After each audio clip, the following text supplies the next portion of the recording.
고린도전서 1장 18절에서 25절 교독합니다. 십자가의 도가 멸망하는 자들에게는 미련한 것이요 구원을 얻는 우리에게는 하나님의 능력이라.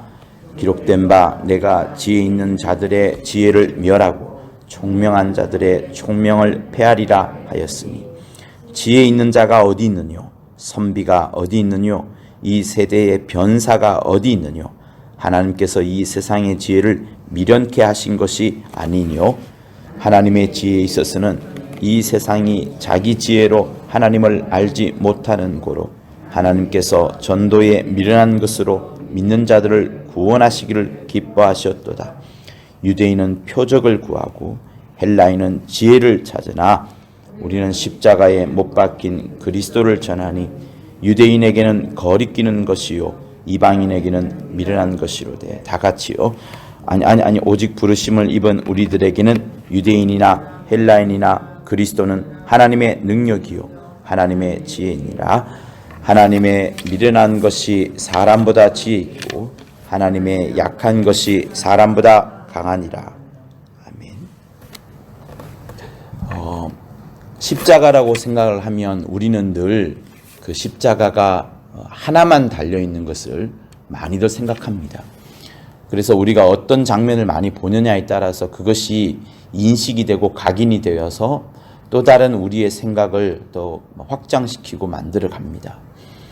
십자가는 예수께서 달린 십자가는 한 가지이지만 사람들이 보는 당시에 그 골고다 언덕에서 달려있는 그 십자가를 볼 때 사람들은 세 십자가를 본 겁니다. 세 개의 십자가예요. 세 개의 십자가를 보면서 사람들이 구별하면서 본 것이 아니에요. 하나는 죄인의 십자가, 하나는 의인의 십자가, 또 하나는 사람들은 모르죠. 그가 용서받았는지 모르니까 역시 죄인의 십자가 이렇게 보는 것이 아니고 셋 다 예수께서 달리신 그 십자가도 역시 죄인의 십자가로 봅니다. 그래서 갈라디아서에 보면은 기록된 바 나무에 달린 자마다 저주 아래 있는 자라 하였음이라 하는 이 말씀이 확실히 여러분 인식되어져야 되고 여러분이 잘 기억하셔야 됩니다. 곧 십자가라는 것은 하나님이 사실은 달릴 수가 없는 곳입니다. 의인이 달려서는 안 되는 곳이고 오랜 역사를 통하여서 십자가는 죄인들만, 그것도 흉악한 자들만 달렸던 것이에요. 그래서 사람들이 십자가를 볼 때에 그것을 잊고 싶어 했었고 생각도 조차 하기 싫어했었기 때문에 그 골고다 언덕에 달린 세 가지 십자가, 세 십자가야 모두 역시도 사람들은 죄인이라 인식을 할 수밖에 없게 되는 겁니다. 여러분 그런 게 있어요. 어떤 사람이 정의롭다고 할지라도 그 사람이 재판을 통하여서 땅땅땅 정의롭지 않다라고 결정을 하게 되면 사람들은 그 이후부터 그 사람에 대해서 어쨌든 재판을 받은 결과를 따라서 의롭지 않게 보는 것이 사람들의 습성입니다. 항상 그래 왔었고 인류의 역사가 그랬습니다. 그러니까 이 로마 정부도 그렇고 유대인의 관원들과 대제사장도 그렇고 또 그 뒤에 숨어있는 마귀 역시도 그렇고 예수를 죄인으로, 예수를 절대로 하나님의 아들이 아니라 죄인으로 못 박고 정죄를 하고 죄인으로 영원히 사람들 머릿속에서 잊혀지기를, 도무지 상상도 하기 싫은 흉악자로 남기를 원했던 겁니다. 그런데 여러분 우리가 어제 읽었던 성경의 그 주보의 첫 줄이 하나님은 참되시다로 시작을 합니다. 하나님의 지혜도 참되시고요. 하나님의 아들도 참되시고요. 하나님의 말씀도 참되시다라고 하면서 전개를 하고 있어요. 그러니 여러분 하나님의 방법은 인류를 구하기 위하여서 가장 참된 방법을 쓰시는 겁니다.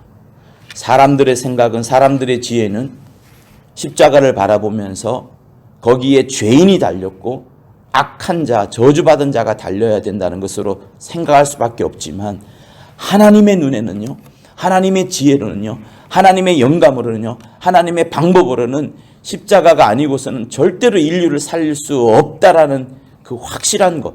그래서 하나님은 참이시기 때문에 십자가를 통한 그 방법 역시도 참인 겁니다. 그러면 여러분, 우리가 그때 판단을 해야 되는 거예요. 세 가지 십자가 중에서 세 십자가 달렸는데 그 십자가는 사람들이 생각할 때 내 눈에도 보이고 로마 법정에서의 재판도 그렇고 사람들의 손가락질도 그렇고 모두가 다 죄인으로 끝나는 것이었지만 그것이 하나님의 방법이었다면 여러분 어떻게 되는 것일까요? 우리는 마태복음 9장 13절에 이 말씀이 있는 것을 알고 있습니다. 너희는 가서 내가 긍휼을 원하고 제사를 원치 아니하노라 하신 뜻이 무엇인지 배우라. 하나님께서 인류에게 원하시는 것은 제사가 아니라는 겁니다. 하나님의 긍휼을 얻기를 원하는 겁니다.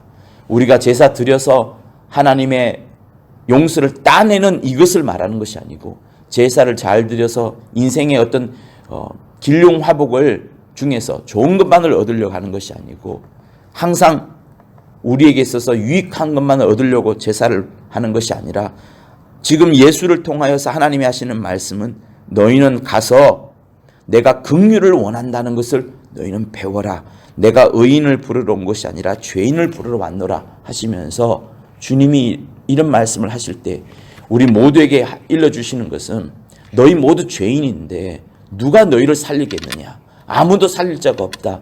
제사 수천만 번을 드려도 긍휼을 베풀지 않으면 너희는 도무지 살아날 수 없다. 하나님의 긍휼을 얻으라 라고 하시면서 하나님의 긍휼을 보내주시는데 하나님께서 말탄 왕자를 보내주신 것이 아니고 수천만 명의 천군 천사를 보내준 것도 아니고요. 천둥과 번개를 보내준 것도 아닙니다. 어떻게 하셨어요? 당신의 아들을 십자가에서 대신 죽게 하심으로써 우리를 살려내신 겁니다.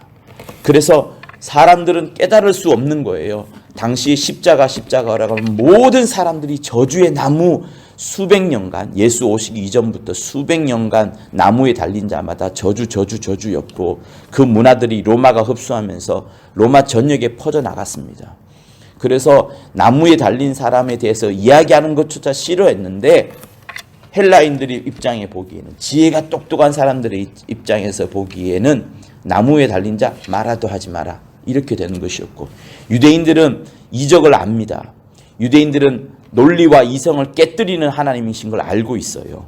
홍해를 건너고 출애굽을 하고 만나를 하늘에서 부어주신 그 놀라운 이적들을 많이 경험했기 때문에 유대인들은 충분히 이성과 논리를 깨뜨리는 분이 하나님이라 알고 있어요. 그런데 뭘 원하느냐? 표적을 원하는 겁니다.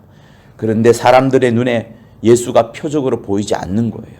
그러니 유대인들도 방황을 하고 헬라인들도 방황을 하는데 아무도 하나님이 어떤 방법으로 사람을 살릴지 알 수 없는 그 가운데에 하나님의 지혜를 주신 것이 뭐냐? 십자가라는 겁니다. 모든 사람들이 그것을 바라볼 때 멸망이요 절망이요 죽음으로 바라보는데 하나님의 입장에서는 이것이 참이라, 이 방법 외에는 도무지 없다, 이 방법 외에는 도무지 살릴 방법이 전혀 없으니 너희는 십자가를 바라보고서 결정을 해라. 저기 달린 사람이 죄인이냐? 그러면 전부 다 죽는 겁니다. 우리도 죽는 거고 다 죽는 겁니다.